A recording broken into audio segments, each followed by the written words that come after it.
a la 24, a sabiendas de que hay muchos alumnos que hoy no están, no porque no quieren, sino porque están preparando algún tipo de materia. Entonces, les voy a compartir primero este material, que la verdad que es un material, te cuento, siempre en este tipo de materiales pueden aparecer errores, no piensen que somos infalibles, ni mucho menos. La verdad que lo mismo que en la IA también aparecen errores. Yo la estoy dando en un centro del interior para también, no es lo mismo leerla porque todos la vimos antes, cuando uno la explica saltan los errores, las situaciones, ¿no? Que bueno, así que quédense tranquilos, que cualquier error que ven lo reportan porque puede haberlos. Bien. Entonces, vamos a ver ahora el tema espacial, ¿no? Ustedes saben que en el hecho imponible tenemos el aspecto objetivo, el subjetivo, el espacial, el temporal, el cuantitativo, ¿no? ¿Recuerdan eso, no? Sí. Entonces, el espacial era el criterio de vinculación muy importante, derecho imponible, que tiene en cuenta, entre otros aspectos, la residencia del sujeto que está llevando a cabo la operación. Acá es importante que ustedes sepan que por una regla lógica y general, el impuesto a las ganancias en nuestro país, desde sus orígenes, siempre tuvo un criterio donde se grababa, se seguía el criterio de la fuente, ¿sí? Esto significa que se grababa de acuerdo a la fuente, a la ubicación de la fuente generadora de ganancias, ¿sí? Esto fue durante muchos años, hasta el año 1992. O sea, ¿cómo era antes? ¿Y por qué hay que explicarles cómo era antes? Porque justamente para entender lo actual y poder anticiparse al futuro. Hasta el año 92, que se dicta la ley 24.073, lo que se grababa era solamente los hechos imponibles que se llevaban a cabo en el territorio de nuestro país. O sea, se miraba la fuente productora.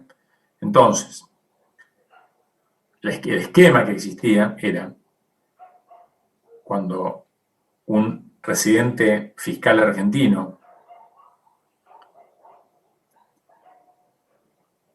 viajaba al exterior y obtenía una ganancia de fuente extranjera, esa captación de capacidad contributiva a nosotros no nos importaba, ¿sí? Entonces, con el criterio de la fuente, lo que se grababa eran las rentas obtenidas en el país, por residentes en el país y por no residentes en el país. Por supuesto, si viene un extranjero al país y tiene una renta, estaba alcanzada por el impuesto. Y ese es el criterio general de la fuente.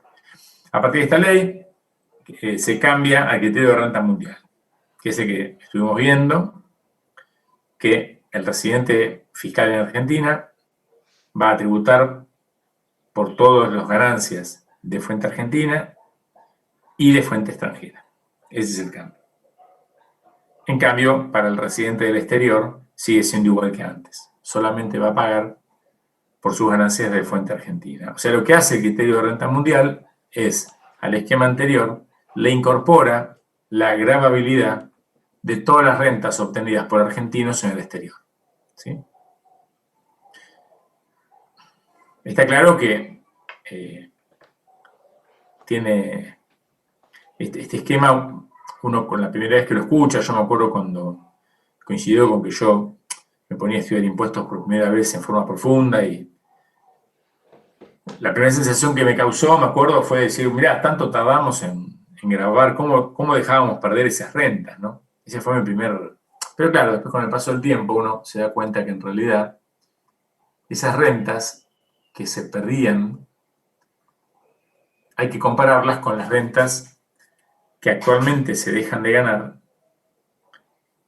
por todos los acuerdos para evitar la doble imposición que firma Argentina, por esto de que ahora, al aplicar el criterio de renta mundial, está bien, le vamos a grabar al residente argentino por las ganancias en el exterior, pero como también le agrava el país de la fuente, tienen que haber estos sistemas como vimos del artículo 1, ¿se acuerdan? Que se puede tomar a cuenta el pago efectuado al fisco del extranjero. Y a la vez, también, cuando los extranjeros obtienen rentas en el territorio de Argentina, muchas veces, de acuerdo al convenio de doble imposición reinante, Argentina termina perdiendo rentas que se originan en su país. O sea, que este criterio no fue nada gratuito para Argentina, y si uno tuviera la capacidad y los datos para evaluar si fue conveniente o no, seguramente que Argentina perdió más de lo que ganó. ¿Cómo lo perdió? Y lo perdió porque fue poco lo que incorporó de rentas de fuente extranjera y fue mucho lo que terminó cediendo en los convenios de doble imposición para todos los residentes del exterior que vienen a hacer negocios acá. Esto de la globalización hace que la mayoría de las empresas que tienen ganancias en el país son sujetos del exterior. Entonces, como también, pues supongamos, no sé, vamos a poner una empresa, un ejemplo. Si quieren Carrefour, no sé si son capitales franceses, supongamos que son franceses. Está bien, por un lado, Carrefour tiene toda la renta de fuente argentina, ¿no? Pero ¿qué pasa? Hay que ver, habría que analizar el convenio de imposición con el país de origen para ver si de esa renta que tiene de fuente argentina no estamos cediendo potestad tributaria, porque justamente, por supuesto que a los inversores del exterior les interesa cumplir con su país de origen, ¿sí? Por las presiones que tienen, por los créditos que quieren sacar y por un montón de aspectos. Entonces, el colorario es, ojo, hay que abrir los ojos y no sabemos si realmente esto fue beneficioso en términos recaudatorios o no. Bueno, esto ya lo vimos, ¿no? Fíjense qué bueno cuando uno lo ve en un trabajo, ¿no? Acá se reproduce el segundo párrafo del artículo 1, ¿no? Donde aclara que los residentes del país tributan por la totalidad de sus ganancias, tanto en el país como en el exterior, y subrayado está los 3 renglones que dejan las pautas generales de que se podrán computar el pago a cuenta por los impuestos análogos pagados en el extranjero cuando las rentas de fuente extranjera se deban incorporar en la declaración jurada de ganancias de un residente del país. Ven acá que tenemos los residentes y tenemos las dos fuentes. La amarilla es de Argentina, de fuente argentina, y la otra, la que no está sombreada, es la extranjera. ¿Sí? Esta ganancia de fuente extranjera puede producir, no puede no, va a producir nuevamente que se pueda computar como pago a cuenta el impuesto a la renta pagado en el exterior. O sea que esta porción muchas veces va a ser muy pequeña, tendiendo a nula, porque justamente la propia ley, el propio primer artículo, en el segundo párrafo, los últimos 3 renglones, deja establecido el derecho al cómputo. Y a la vez, esta de fuente argentina muchas veces termina erosionándose parcialmente por algunas concesiones hechas por el país en los convenios para evitar la doble imposición. ¿Comprenden lo que les estoy planteando o no? De ese último tema, ¿podría dar un ejemplo de cómo se erosionan? Porque no lo entendí. Sí, no me quiero meter en los convenios para no confundirlos, pero por ejemplo, si Argentina firma, bueno, en su momento se denunció el convenio de España, se denunció el convenio con Chile, o sea, hay muchos convenios que Argentina los ha denunciado, es la forma de salir del convenio para firmar un nuevo convenio, ¿no? Entonces, por ejemplo, si Argentina tiene que firmar un convenio con otro país, según el cual a la renta financiera obtenida por un sujeto del exterior no se le puede cobrar más del 10% de impuesto, porque lo dice el convenio, entonces a las entidades financieras del exterior cuando prestan las ganancias que obtienen por los intereses, por colocaciones acá, son de fuente argentina porque la colocación está hecha en el país, pero si el convenio pone un tope al impuesto a las ganancias que se le puede cobrar, entonces En vez de cobrarle el 35 o el 30, le vas a poder cobrar, por ejemplo, el 10%, lo que diga el convenio. Los convenios hacen eso, ponen topes, distribuyen la potestad de cada estado y ponen topes para el país de la fuente. ¿Me comprendés, Milagros? Sí, ahora sí, gracias. Bien.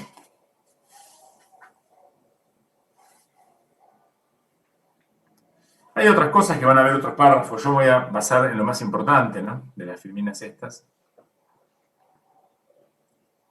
Pero ven que son interesantes porque si uno leyó la ley, cuando ve las filminas como que de alguna manera le permite tener una relación un poquito más interesante con la norma, ¿no? ¿Alguna duda hasta acá?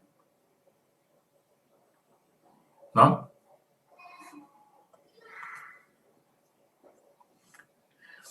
Bueno, esto ya se los dije, ¿no?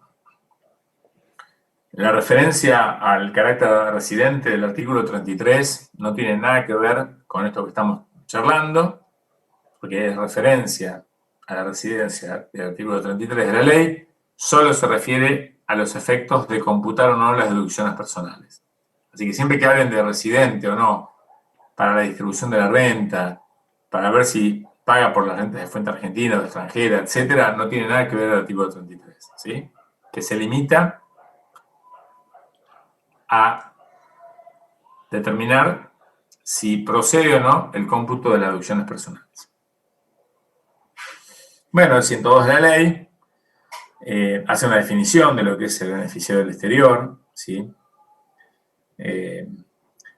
Léalo tranquilo después, pero bueno, lo importante es que, digamos, la ganancia la puede percibir directamente en el exterior, porque se le gira, o puede ser a través de apoderados, agentes, representantes, no importa eso. O sea, no importa la forma en que percibe el dinero, pero sí es importante que para ser beneficiario del exterior no debe acreditar residencia en Argentina, ¿sí? ¿Sí? Y también la norma esta, el artículo 102, le deja una responsabilidad a la entidad pagadora, al banco, a la financiera, que en definitiva, si llega el momento de pagar, de girar la plata, y nadie le pudo retener, entonces le tiene que retener la entidad pagadora y luego, por supuesto, tendrá derecho a exigir el reintegro a los beneficiarios, a las personas que sean los sujetos que, en definitiva, contrataron al sujeto del exterior o lo que fuera. O sea, ahí es muy clara la ley. Bien. Un tema de libro, de manual, capaz que es más bien dogmático, pero no se lo quiero dejar de decir porque además, bueno, está acá y upa.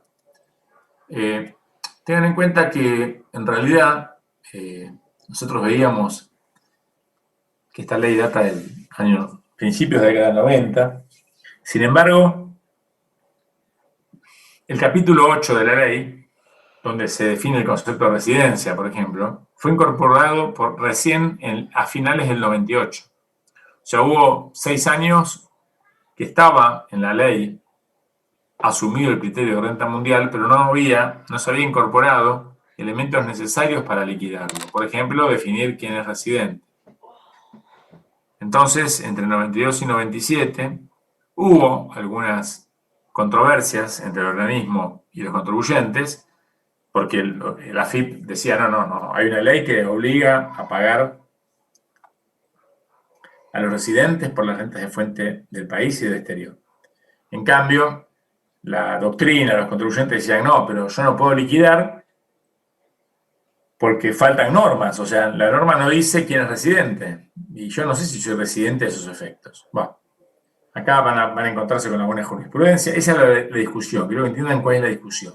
Después lean el dictamen, el fallo, ¿no?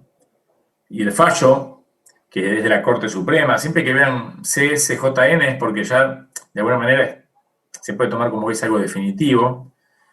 Entonces, señor Oscar Devoto Solari,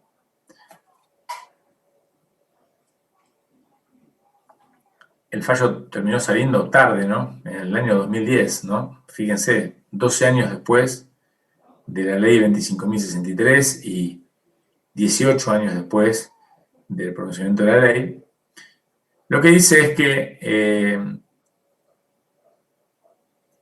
ratifica el criterio que había asumido la Cámara es la instancia anterior a la Corte, donde dijo que, en definitiva, como faltaba todo este capítulo 8 de la ley, donde se definieron varios conceptos como el de residencia, interpretó que eso eran falencias determinativas, o sea, como que no estaba legalmente previsto cómo determinar las distintas cuestiones, con lo cual le dio la razón al contribuyente de que esas falencias determinativas impidieron la aplicación del régimen. Con lo cual, recién con la ley 25.063, o sea, 6 años después del dictado de la ley 24.073, que fue la que incorporó el texto de la ley, recién ahí, por interpretación de la Corte, y que es muy razonable, la renta mundial quedó firme.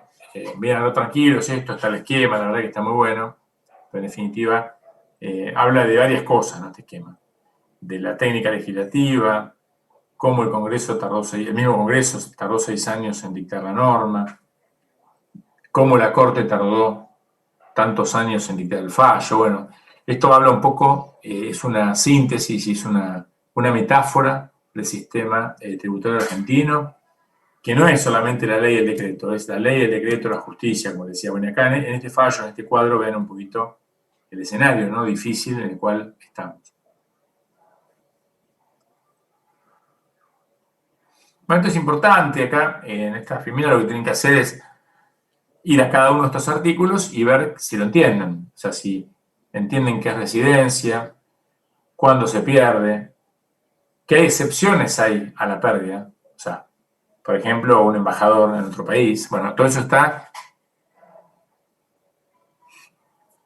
¿Qué pasa con los que perdieron la residencia? Eso está en el 120 y 121. El gran concepto que ha sido muy evaluado y es un lindo concepto para tomar en los exámenes, el concepto de doble residencia, las distintas hipótesis del legislador, y por último los no residentes que en definitiva están presentes en el país en forma permanente. Bueno, todo esto son temas importantes, son temas de examen, temas de la profesión, que esto no tiene gran inconveniente, van a encontrarse con prácticos, vamos a tener seguramente alguna clase en la cual vamos a ahondar, pero ya les vamos adelantando porque creo que es interesante ya hacer una lectura, no un estudio, una lectura de estos artículos para ir comprendiendo y ir digiriendo de a poco temas que, bueno, de alguna manera no son sencillos. Así que les queda la consigna de cuando puedan, lo deberían leer, ir leyéndolo. Bueno, y acá se van a encontrar con cada uno de estos artículos desarrollados, ¿sí? Nada, fíjense, yo me voy a referir a... imagínense, no los voy a convocar un martes a la noche para leerles la ley, y la ley es la ley, ¿no? Pero bueno, por ejemplo, de todo el artículo 116, lo que los quiero es hacer hincapié en tres conceptos, ¿no? Por un lado, si uno piensa rápido, a ver, ¿quién es residente o no? Pienso en esta clase, en los que estamos acá hoy. Bueno, en principio, todas las personas humanas, somos todos humanos, de nacionalidad argentina, ¿no? Nativas o naturalizadas, son residentes fiscales, todos. O sea, si ustedes tienen nacionalidad argentina, nativo o naturalizado, son residentes, punto. Excepto que lo hayan perdido. O sea, como ya ahí tengo, no sé, 40 millones de personas, que de los 40 millones, no sé, 39.500 nacieron acá o son de nacionalidad argentina porque se naturalizaron, listo. Son todos residentes fiscales argentinos. Punto. Todos, excepto que lo hayan perdido. Entonces, si a mí viene la FIP a intimarme y me trata como residente, yo tengo que de alguna manera acreditar si perdí la residencia. ¿Sí? Y luego, bueno, todas las personas extranjeras, ¿no?, el inciso B, que hayan obtenido su residencia permanente en Argentina. O sea, como los de acá la pueden perder y dejan de ser residentes fiscales, las de afuera las pueden ganar y pasan a ser residentes fiscales, ¿sí? Y ojo, aunque no obtengan la residencia en el país, los extranjeros, si permanecen 12 meses, entonces se consideran residentes argentinos. Bueno, la asociación indivisa sigue siempre la suerte del causante, del fallecido. Y después, todos los demás artículos se refieren a todas las fideicomisos, sociedades, ¿sí? Todas las sociedades constituidas en el país, ¿sí? Y los establecimientos permanentes que sí, deberían leer los artículos citados, inciso G, como para entender un poquito, aproximarse un poco al concepto de establecimiento permanente. Que, y bueno, qué sé yo, si viene una empresa de ingeniería extranjera y ocupa un sector de San Luis porque se va a dedicar a la minería, y bueno, ¿cuándo es establecimiento permanente? ¿Cuándo no? Bueno, eso lo van a encontrar en esos artículos. Y también acá, para entender el punto A y B, tengan en cuenta que irse por 12 meses o venir para aquí por 12 meses sería causal de perderla o de ganarla. Ahora bien, en esos 12 meses hay las ausencias temporales.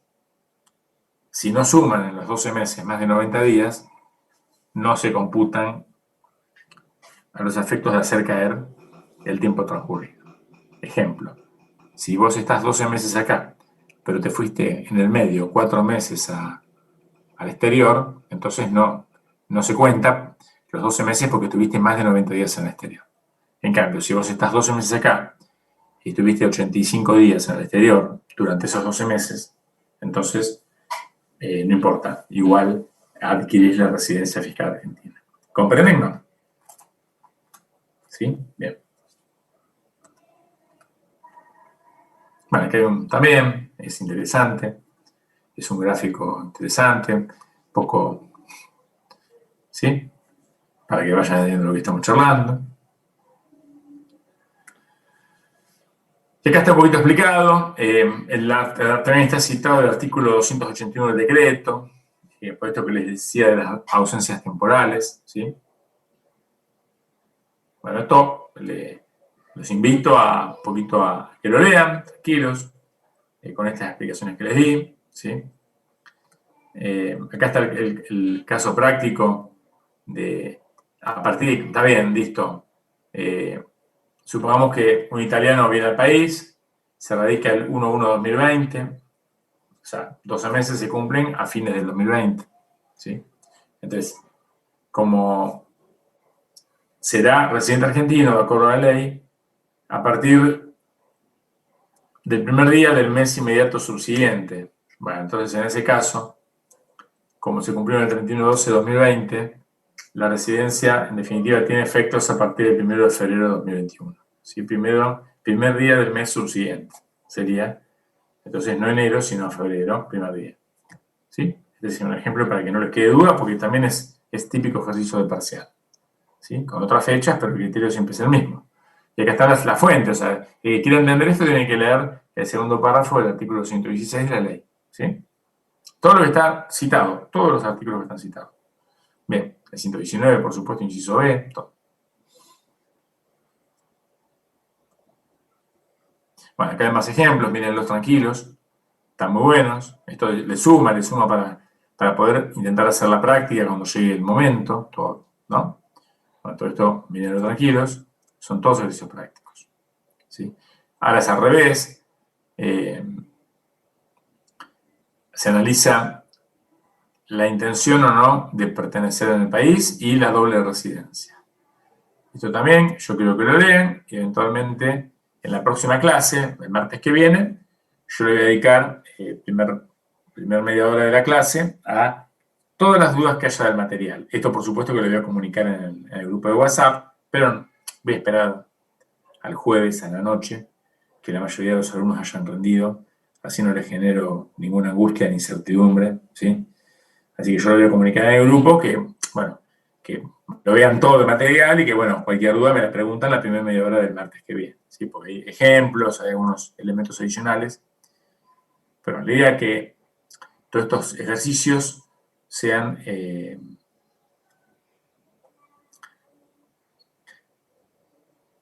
lo mismo, ¿sí? Lo que les decía hoy. Entonces, los fideicomisos, si se constituyen por la ley argentina, la 24441, por supuesto que son residentes en Argentina, ¿sí?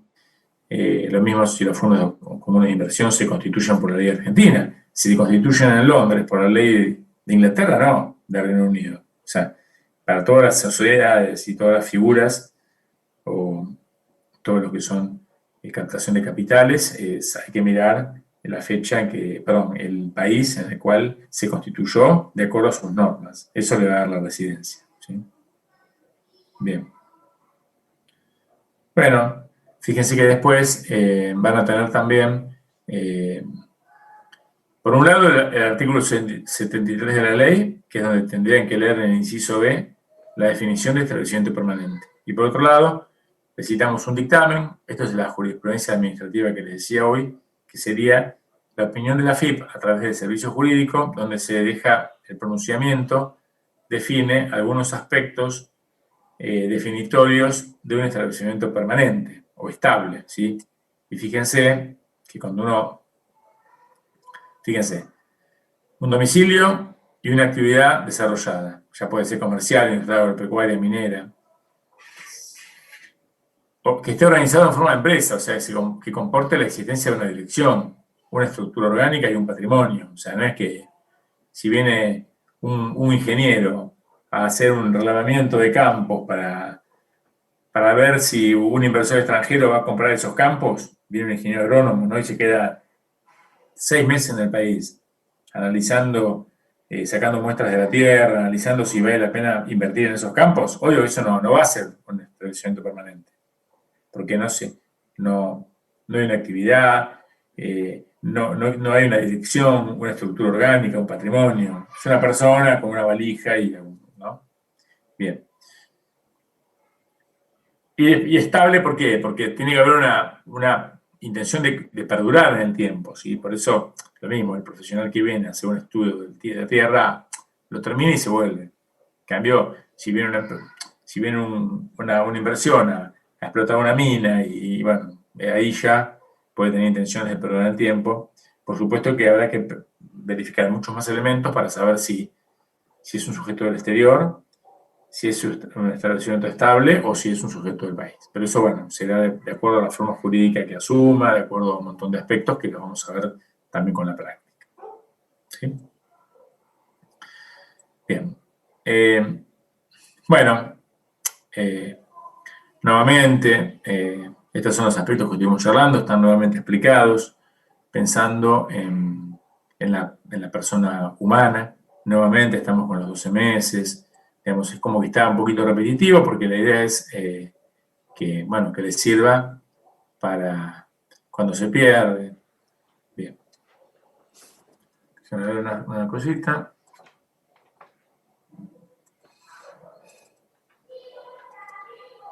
Bueno, esto es lo que vimos hoy.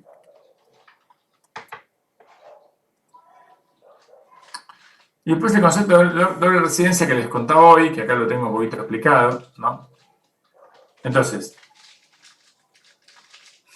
¿qué pasa? Cuando una persona humana argentina pierde la residencia, la puede perder, acuérdense, por dos motivos. O porque la obtuvo la residencia permanente en un país extranjero, o porque se cumplieron los plazos esos de 12 meses de permanencia en el exterior. ¿Se acuerdan que en ese caso pierde la condición de residente argentino? Entonces, ¿qué pasa? Esa situación de pérdida de residencia se puede revertir. ¿Sí? El fisco tiene herramientas para revertirla. ¿Cuáles herramientas? Por un lado, si la persona humana continúa residiendo de hecho en el territorio nacional, o si reingresa al territorio para permanecer. Si ocurre eso, por supuesto, lo vamos a considerar residente en el país. Ahora bien, puede ser que en realidad tenga residencia en ambos lugares, porque viva un tiempo afuera y un tiempo acá. Entonces, bueno, primero vamos a ver dónde tiene la vivienda permanente. Si la vivienda permanente la tiene en ambos lugares, porque tiene una casa acá y una casa en España, y se pasa un tiempo del año en cada lugar, hay que analizar dónde están sus centros de intereses vitales. O sea, dónde mandan los chicos al colegio, a dónde va al gimnasio, dónde va. Qué difícil, ¿no? Definir centros de intereses vitales y qué difícil encontrar la prueba. Si no se pudiera definir, no hubiera elementos para adoptar a uno de los dos países como centro de intereses vitales, entonces hay que contar los días que estuvo efectivamente en cada uno de los dos países, en Argentina y en el país del exterior. Si estuvo más días afuera, es residente del exterior. Si estuvo más días en Argentina, es residente argentino. Y si estuvo igual cantidad de días en Argentina y en el país del exterior, hay que mirar la nacionalidad de la persona. Si es nacionalidad extranjera, entonces, bueno, va a ser residente afuera. En cambio, si ese sujeto que le pasan todas estas cosas, o sea, perdió la residencia argentina, mantiene una vivienda en el país, no se puede definir el centro de intereses vitales, estuvo igual cantidad de días en cada país, entonces, si tuvo nacionalidad argentina, si tiene, entonces ese caso, que empató en tantas cosas, va a ser considerado por la ley de ganancias como residente en el país. ¿Sí? ¿Qué pasa? ¿Pueden tener conejo con barbijo? No. ¿Por qué no? ¿Por qué no? No. ¿Cómo me vas a preguntar eso, Feli? ¿Qué necesitas algo?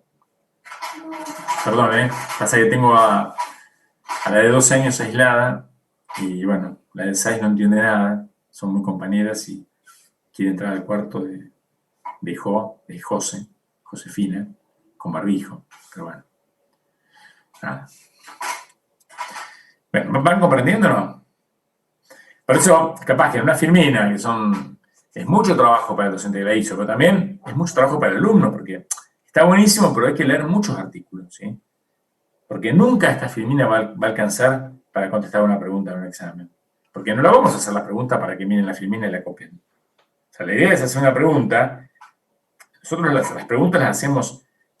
Hoy tengo que hacer preguntas, ¿no? Hoy estamos tomando en impuestos, ¿no? Y definimos las preguntas para el EO 24.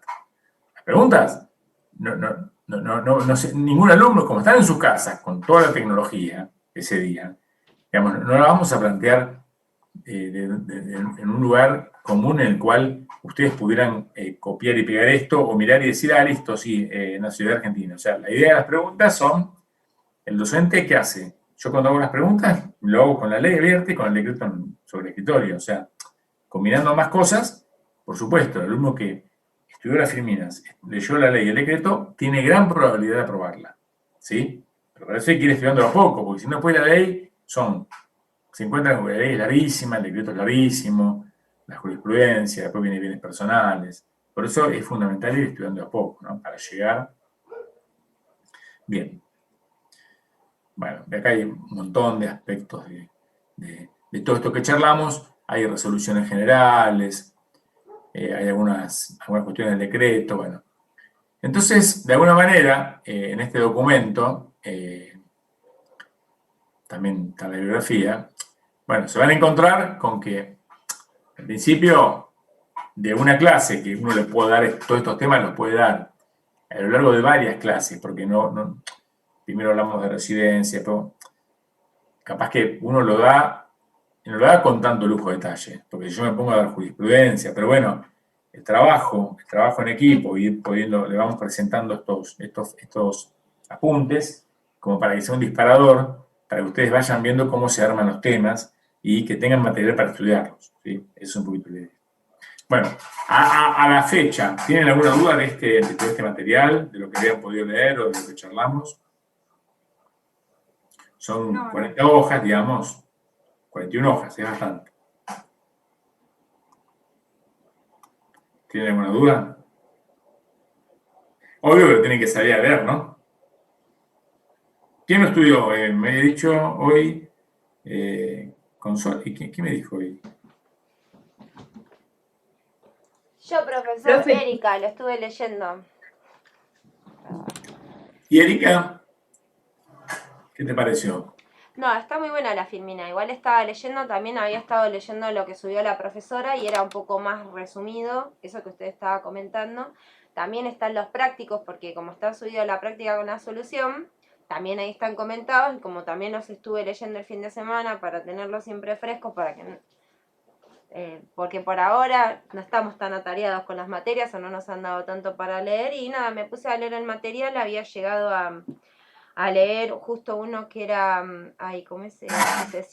¿Cómo es? Ay, cuando una persona fallece y aparece la sucesión indivisa. Ah, sucesión indivisa. Sí, sucesión indivisa, estaba leyendo ese artículo y tenía un poco de todo esto, porque después que termina la sucesión indivisa, ese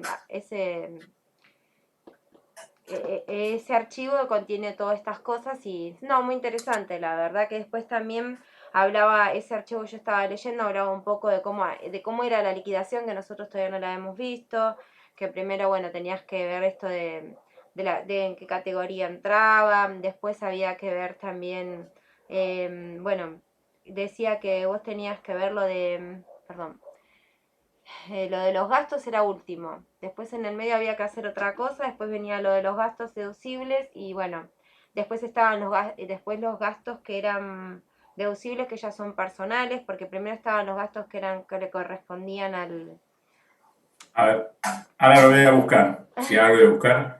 ¿A cuál te referís? ¿Cómo se llamaba? A ver Sucesión si indivisa decía, o a ver, que Ah. no sé si no me tengo que No. fijar en el aula. Chicos, este ya lo compartí yo en la clase, creo que también lo hizo Fabián. ¿Sí? Este es re importante también porque... Sí, ya lo vimos. Este ya lo vimos. El esquema de 12 hojas. Claro, Y carácter de 31 hojas. No, ya sé. Perdón, ya sé. Ahora lo buscamos, pero les quiero decir que este ya lo vimos.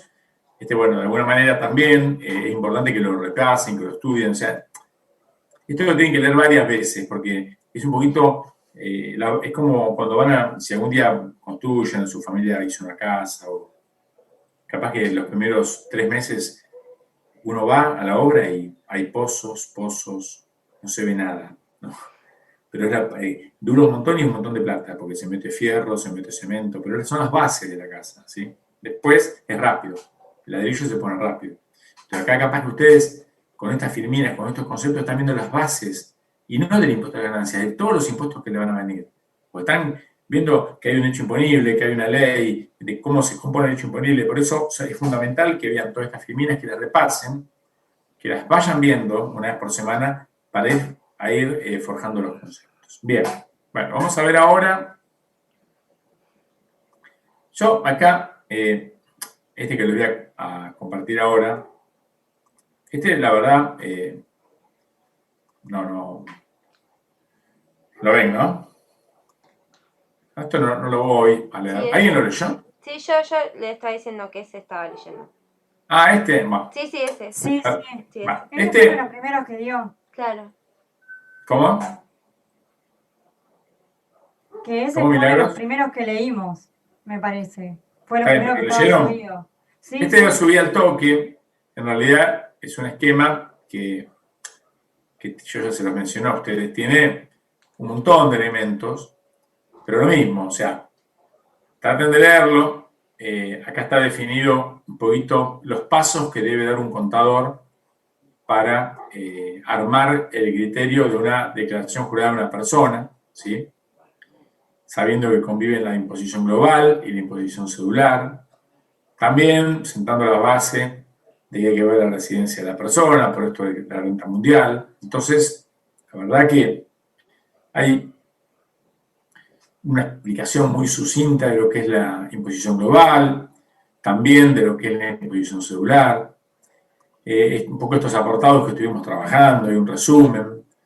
La verdad que está muy bueno, no tiene tanta explicación, pero en 12 hojas tienen un bosquejo de toda esta primera parte de la guía, prácticamente de los 39 prácticos.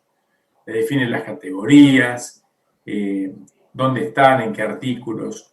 Bueno, sí, por ejemplo, justo ahí en esa página te habla de dónde es devengado y dónde por lo percibido. Eso es lo que estaba leyendo hoy, lo estaba anotando.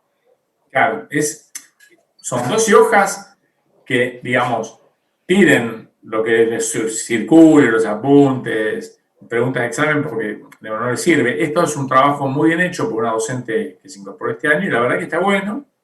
Por supuesto, esto se podría pasar de 12 hojas a 100, copiando artículos, pero bueno, es una base muy interesante donde ustedes con la ley en la mano están haciendo prácticamente una recorrida de todo lo que es la liquidación de una persona humana. Muchas cosas no las saben, especialmente de lo que es la liquidación en sí misma, pero sí, ya acá les mete un montón de conceptos, de vengado, como me decían, percibido, cada una de las categorías, que hay una renta bruta, que hay una renta neta, el criterio general de la deducibilidad, muchas cosas ya las vimos, las mencionamos, pero bueno, acá está todo escrito y muy concatenado, así que les recomiendo que lo vean. Habla de las deducciones generales, el criterio, por qué el legislador las agrupó en un artículo aparte, y porque no necesariamente van a ser, y valga la redundancia, necesarios para obtener, mantener y conservar la ganancia grabada. O sea, el legislador tuvo que poner un capítulo aparte de deducciones que, si bien no cumplen con ese requisito general, bueno, el legislador quiere que sean deducibles, ¿sí? Bueno, también cuáles son. Después, ya esto lo vamos a ver más adelante, pero se les va adelantando cuáles son, a veces en qué artículo está, si tienen tope, si no tienen tope, si tienen tope numérico o un porcentaje de la ganancia neta. Ya por eso, unas páginas adelante les contamos cuál era la bruta, cuál era la neta. Bueno, léanlo, encariñense. Después las deducciones personales, cuáles son, los montos actuales de cada una de ellas, el artículo donde se encuentra. ¿Sí? Bueno, este concepto de residencia que yo les había contado, el concepto de fuente, bueno, está mencionado en general todo esto que venimos charlando y hay una especial aplicación a todo lo que es el impuesto celular. O sea, el impuesto celular tenemos un desarrollo bastante interesante, entonces también les recomiendo que lo vayan mirando porque este apunte, yo no sabía que era este que te referías, es muy importante. Y además también está el tema del monto consumido, ¿sí? Que también algo dijimos en la clase, pero a veces eso es algo que uno dice y esas explicaciones no siempre se toman apuntes, no siempre se puede. Entonces, les recomiendo que lo lean porque acá está un poquito explicado. Y el martes, por favor, quiero preguntas de todo esto, porque va a haber un montón de cosas que no las van a poder saber perfectamente o comprender. Entonces, bueno, voy a estar muy predispuesto para que el martes, así que este también es otro de los archivos que acá no me voy a meter a explicar algo en particular, porque muchas de las cosas ya las explicamos, pero lo que tiene de bueno este esquema es no tanto la novedad o la descripción que se hizo en lo anterior que compartimos, donde estaba muy pertinente la explicación y con cuadritos y como facilitando entender las cosas, con jurisprudencia, sino que acá un poco el mérito que tiene este trabajo es el orden, ¿sí? El orden y que en 12 hojas tenés prácticamente cómo funciona, como vieron cuando compran un electrodoméstico que está el manual, ahora ya no viene ni manual, pero antes venía el manual y la guía rápida, ¿no? Bueno, uno, la verdad que generalmente mira la guía rápida, porque quiere prender, enchufar, bueno, esta es la guía rápida, ¿sí? Pero es muy pertinente y está muy buena, así que nuevamente léanlo tranquilos y el lunes vamos a las dudas. Bien. A ver qué más le vamos a compartir. Arránquenme, que me meto en el 24. Bueno, acá estamos. Voy a cerrar este. Bueno, el esquema ya lo vimos, el objeto ya lo vimos, la ciencia ya lo vimos. Y ahora nos vamos a meter en los esquemitas que hay, ¿sí?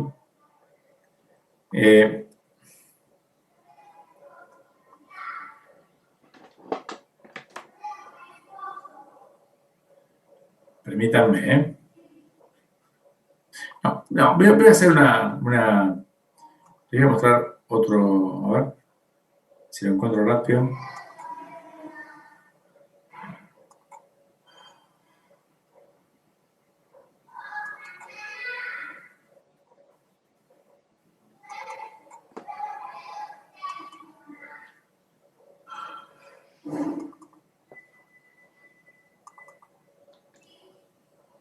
Les voy a compartir, a ver si me lo abre la computadora.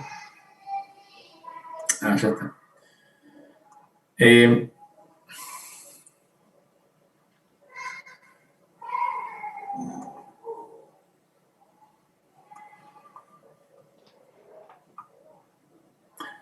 Báquenme.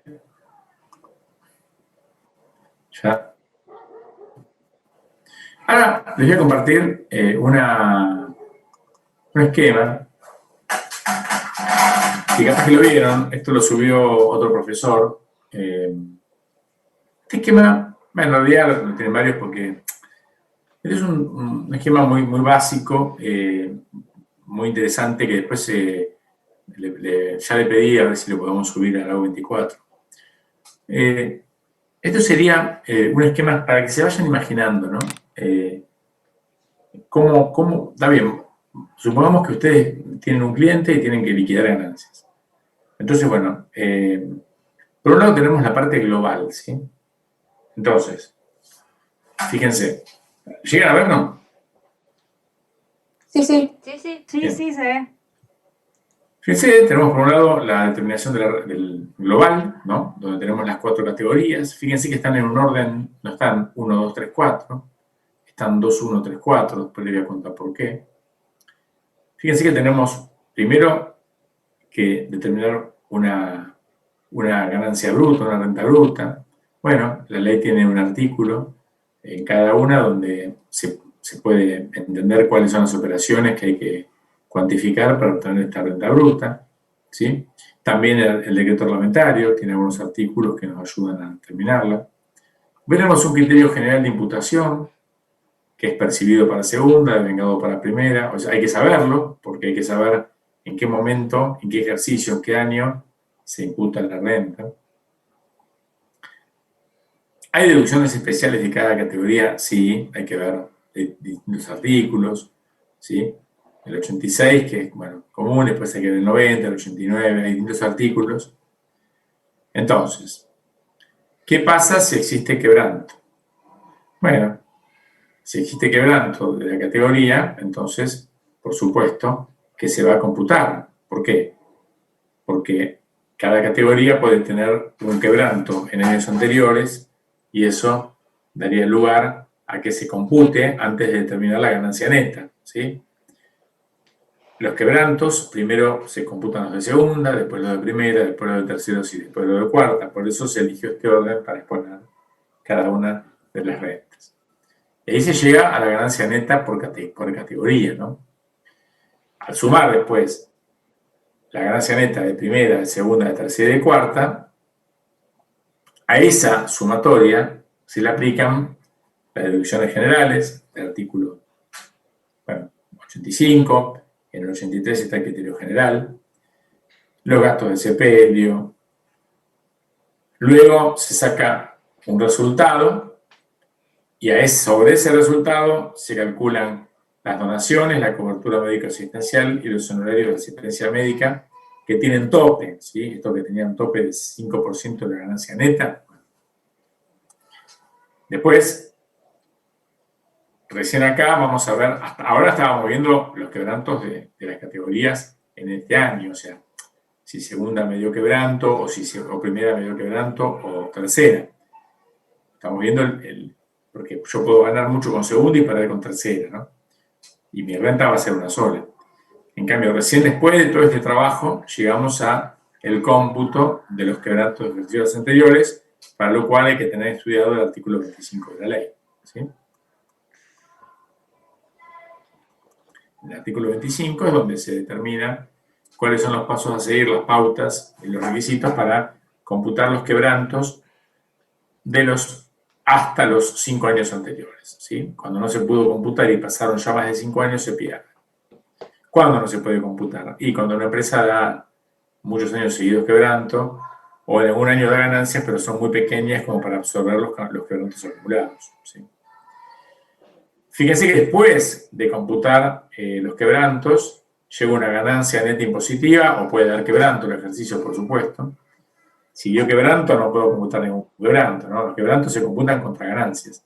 Pero como yo no sé si vengo de quebrantos o de ganancias, el resultado que estamos marcado acá Es una ganancia neta impositiva, a la cual le pude o no aplicar quebranto si había, o un quebranto que ya viene desde que le resté las deducciones generales.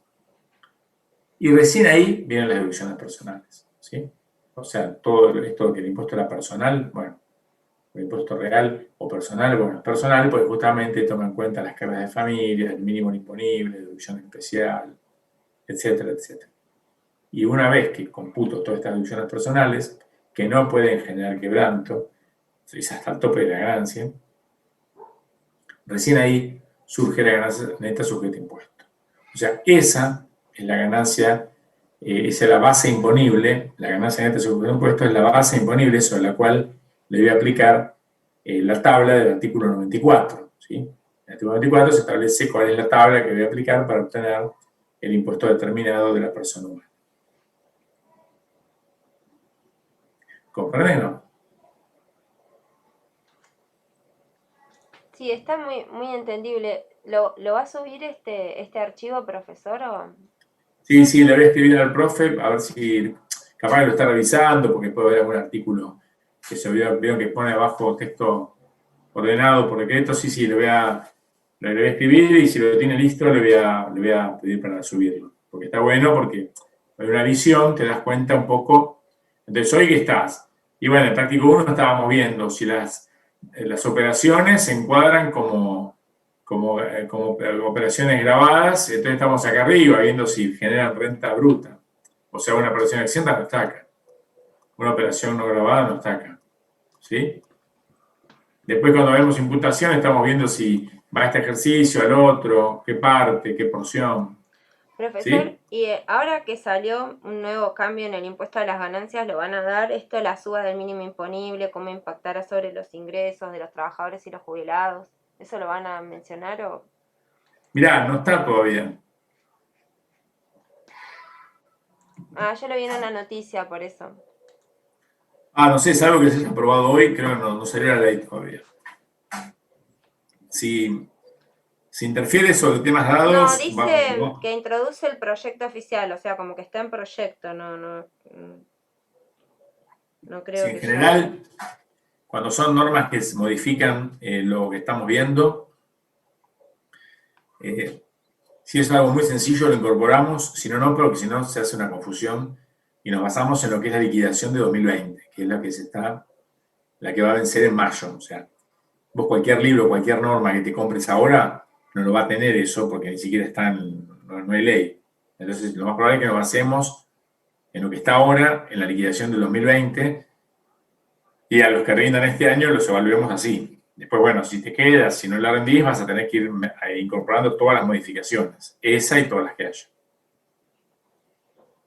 ¿Sí? Dale, Entonces, es perfecto. interesante, es un esquema general, ¿no? de cómo se haría, ¿no? Que hay un montón de cosas, esta media materia, ¿no? Porque qué donaciones tomo, cuáles no puedo tomar, cuál es el quebranto, se actualiza el quebranto, no se actualiza, desde cuándo, cuál se puede tomar, la deducción general corresponde, no corresponde. Bueno, cada cosa tiene una cuestión, ¿no? Bien, después, esperen que yo tengo ustedes, si no me permite ver. Después tenemos otros esquemitas, ¿no? Esto de la renta celular, no me quiero meter todavía porque no vimos nada, pero para la renta celular también, para cada artículo hay un criterio, hay una renta bruta, un costo, bueno, hay artículo 95, lo que está derogado, bueno, acá por ejemplo hay un pequeño error, porque 95-96 es lo que está derogado para el año, ya para este año, entonces esto sí lo estamos aprendiendo con los artículos derogados, pero esto no me voy a despedir porque no quiero complicar. Bueno, de fuente extranjera lo mismo, o sea, fíjense que para fuente extranjera es un poquito más complicado porque además de todo el esquemita de la bruta, de la neta, de las deducciones generales, especiales, etc., también tenemos en el artículo 94, tercer párrafo de la ley, tenemos algunas rentas de segunda categoría que no es un impuesto cedular, pero la doctrina lo ha llamado pseudo cédulas, o sea que no es cedular, pero es como si lo fueran, ¿no? Funcionan como unas, por eso pseudo-cédulas, o algo parecido al impuesto cedular, ¿sí? Bueno, eso también lo vamos a ver, pero fíjense lo que es la liquidación, ¿no? O sea, tenemos que, acá parecía ya complejo, esto lo estamos salteando, los celulares, pero ya en fuente extranjera es un poco parecido, pero ya metemos también algún aspecto que son pseudo-cédulas porque el impuesto celular no aplica para fuente extranjera, ¿sí? Y luego tenemos la fuente extranjera, ¿sí? La fuente extranjera que, bueno, no, tampoco tiene una mayor... pero bueno, en la fuente extranjera también tenemos algunos elementos específicos de cómo llegar al impuesto determinado. Entonces, en definitiva, hay que ver, por eso este cuadro después lo vamos a subir, capaz que no sé si este o algo, pero en cada clase tiene que saber dónde estoy ahora. Profe, estoy acá, no, ahora estoy en la ganancia de tercera, no, ahora estoy en esta sumatoria, estoy en los quebrantos, en las deducciones especiales, ahora vamos a estar viendo todo lo que son deducciones generales, bueno, cada tema, o gasto de sepelio, o vamos a estar viendo la ganancia mínima imponible. Bueno, todo esto es lo que nos ayuda a imaginarse el camino final, ¿no? Saber hacia dónde vamos, dónde estamos y qué sentido tiene cada tema en la liquidación general del impuesto, ¿sí? Bien, dudas. ¿Qué dudas tienen hasta ahora de la práctica, de la teoría? ¿Qué tema les quedó colgado? Cuéntenme.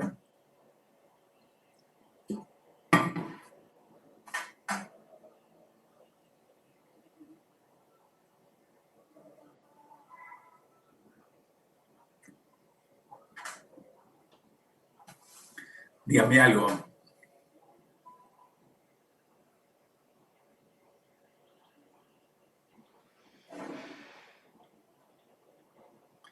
¿No tienen dudas? ¿Qué pasa? ¿Falta estudio? Contame, Luciano, vos que tirás la posta, dale. A ver. Ahí. Sí, un poco sí. O sea, yo estuve leyendo la ley, los primeros artículos más que nada, pero bueno, la verdad que a mí me falta meterle un poquito más todavía. ¿Vos, Abril? ¿Qué pasa? Contame. No, yo estoy igual, estuve con los powers, pero tranqui, ahí vengo. Bueno, miren, vamos a hacer una cosa entonces. Yo los invito a que... Yo la verdad, yo ahora voy a sacar una foto a modo de presente, no se me vayan de la imagen, ¿no? Al contrario, vengan a la imagen, los que no están. Y yo, lo único que les pido es que, estas cosas las hago, esto me lo voy a agendar, igual tengo los nombres de los que no están con foto, pero ahí está, qué grande, Camila, no te preocupes por el broche. Si hubiera lo despeinado que va, lo ves, ¿no? Lo despeinado que... el tema es así. Un poco yo siempre, miren, les cuento esto y las dejo. Cuando yo empecé la maestría en Derecho Tributario en Buenos Aires, yo estaba becado yo trabajaba en AFIP, me habían becado. Y la verdad que era cara y yo no lo hubiera pagado en ese momento. Y también tenía algunos beneficios de tiempo porque podía ir a cursar, digamos, si no me tenía que estar escapando del trabajo, como era una beca, digamos, por eso también la hice. Y me representé la idea de que si yo no la aprobaba o no aprobaba la tesis, o si yo no la aprobaba, decía el convenio que firmé con mi empleador que la tenía que pagar toda yo, ¿sí? Era mucha plata, estábamos jugando. Me acuerdo de la primera clase, que éramos 50 y pico. Aula, estaba ahí a la entrada de Buenos Aires, estaba. Ahora está, obvio que está en el Parque de Pilar, pero Derecho y los posgrados de Derecho estaba en la entrada de Buenos Aires sobre calle Garay, ahora se mudó, está sobre la avenida 9 de Julio, ahí por Arenales, ¿no? Y me acuerdo que en la primera clase vino el director del posgrado, nos estuvo contando todo, vino una persona que nos contó sobre las tesis y nos dijo, ahí todos pensamos, yo estaba sentado y digo, chao, ¿cómo no voy a probar, no? Y nos dijo, bueno, miren, a ver, ¿cuántos son? 53, 54, bueno. sepan que solamente el 20% van a tener el título. Todos nos miramos y nos sentíamos que estaba diciendo, bueno, en el acto de grabación, a los 2 años y medio, éramos 6 o 7. Después, algún otro se habrá sumado.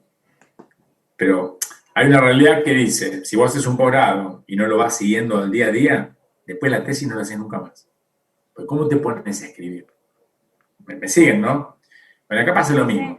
Si ustedes no aprovechan los momentos, el momento es esto, hoy lo dijo, no sé si fue Erika, hoy tienen poco trabajo todavía. El que está rindiendo, no, pero ahora, por ejemplo, estas 2 semanas que vienen no tienen parciales nada. Les pido, por favor, estudien impuestos. ¿Sí? Pónganse a estudiar, porque a mí me encantaría esta foto que saqué en julio, que todos tienen boleta y que todos hayan promocionado y estar charlando con Florencia de la materia y el coloquio y alguna duda que le quedó y alguna duda que me quedó a mí. Listo, Flor, bueno, mira, tu nota es 7. Me encantaría. Y después que pase Micaela y que pase Erika y Candela. Y ojalá que todos se lleven la promo. Pero la promo interna está. Pero el tema es que para eso depende de ustedes. Y lo más importante ahora es lo que viene. Estos días que vienen ahora, estudiar, leer todo el material, leer un poquito la ley, empezar a leer la ley de a poco, llegar hasta el artículo 50, ¿sí? Cuando se termina el material, preguntar, ¿sí? Y no es poco, porque si ya tenés la materia, después ya llegás al año que viene con impuestos adentro, te falta impuestos 2, pero ya, bueno, ya es la que te vas a recibir, ¿sí? Posiblemente te recibas con esa. Aunque ahora le falten 8 materias, 10, no importa. Pero ¿cuántas le faltan? ¿Muchas? ¿Más de 10? No, a mí me faltan ¿Cuántas? 4 o 6. Bueno. A algunos le faltarán más de 10, ¿no? Sí, seguro. Sí, a mí me faltan un par más. Bueno, no importa, pero te faltan 12. No, bueno, pero impuestos es una materia difícil hoy. Entonces, Sí. aprovechen estas 2 semanas o 3 que no tienen parciales, métanle con todo, háganme caso. Y pregunten, exíjanme. Yo prefiero el martes estar hasta las 10 de la noche contestando preguntas, ¿sí? A mí Entonces, lo que bueno, pasa es que Carlos nos da una base teórica también antes de empezar. Entonces tenemos el martes con ustedes, después lo vemos el jueves a Carlos y como que más o menos me cierra y después me siento a leer la ley y como que con las 2 clases te sirve.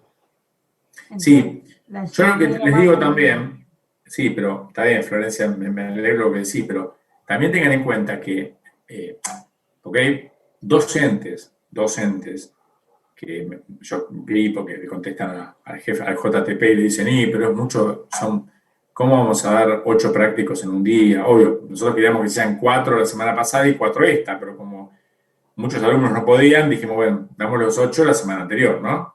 Porque tenemos que darle las herramientas.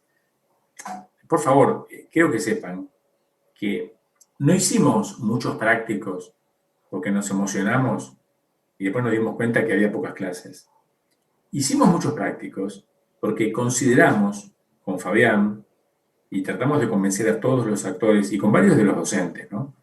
Consideramos que la única manera de aprender es ejercitando. Entonces, no es que sobran prácticos o que la clase no alcanza. Nosotros, lo que yo aspiro es que el docente, ¿cómo haría? Hay libertad de cátedra, cada uno lo va a hacer como quiera, porque no me puedo meter, pero el docente no les va a dar todo, pero no porque no tiene tiempo. Y si se lo da todo, no les va a hablar de todo, porque si no les tiene que dar 8 horas semanales.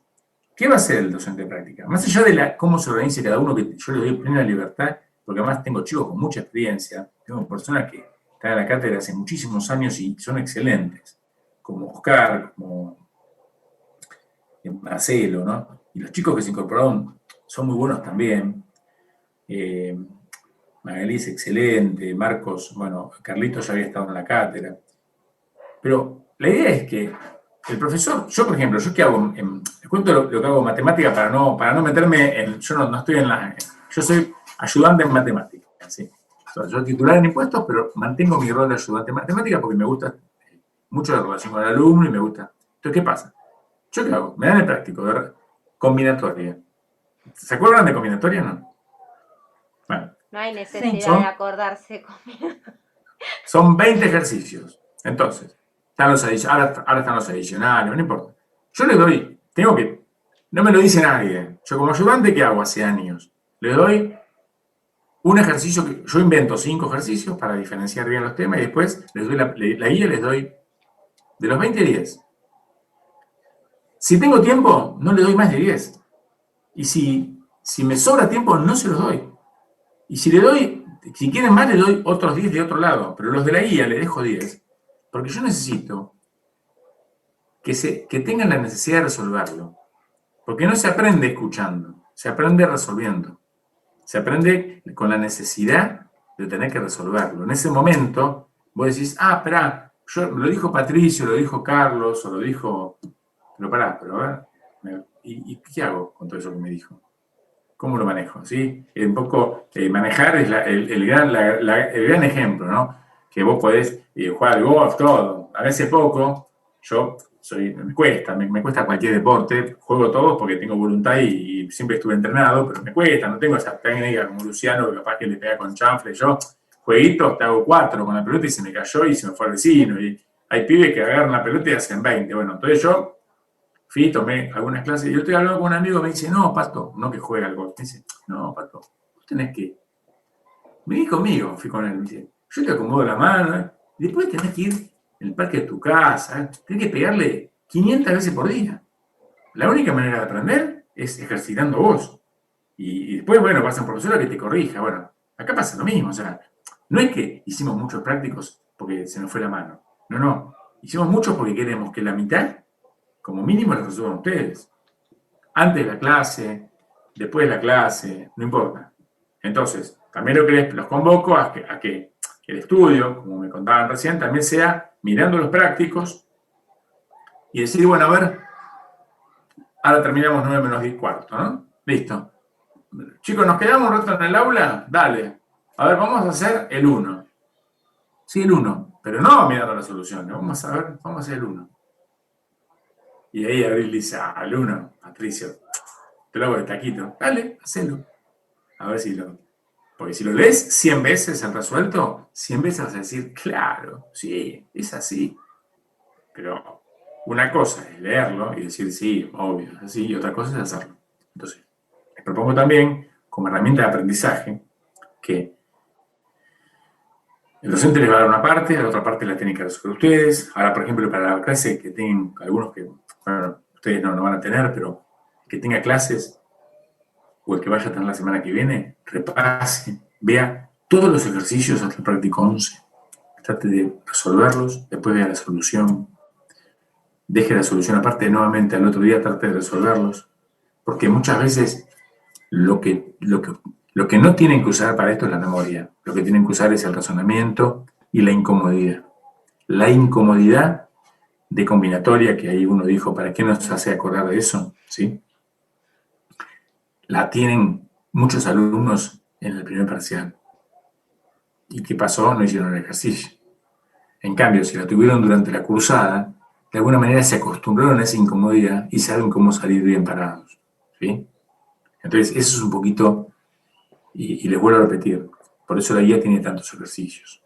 Es para que ustedes practiquen, ¿sí? Bueno, ojalá que lo hagan. Y ojalá que en junio, julio, estén todos promocionando y